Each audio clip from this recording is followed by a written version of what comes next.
هذا أحد المعممين كيزكي الكلام ديالنا وكيقول بأن جل وأكثر الناس اللي كيتشيعوا بسبب الجهل، الناس اللي كيتشيعوا من المسلمين ذلك راجع إلى جهلهم بالتشيع. كثير من أهل السنة الذين استبصروا بتعبير المعاصرين يسمون استبصروا، كثير من الذين بدلوا مدرستهم أو اتجاههم العقائد إلى مدرسة أهل البيت، فبمجرد قرأوا تراث الشيعة لم يقولوا أقوياء من الناحية العلمية. ماذا فعل لهم مدرسة أهل البيت؟ ماذا فعلت لهم؟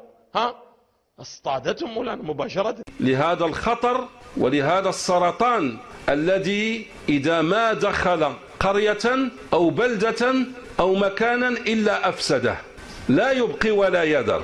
ما عمر شي بلاصة حطوا فيها الشيعة الروافد رجلهم وبقت هانية ومستقرة. ونقول بأن هذا الكيان كيان دموي. الشيعة الروافد لا يؤمنون إلا بالقتل والذبح والدم، لأنهم تربوا من خلال حسينياتهم على الدم، وتربوا على الحقد والكراهية لكل ما هو إسلام، فتاريخهم مليء بالقتل والاغتيال والتصفيات الجسدية وذبح الإسلام والمسلمين.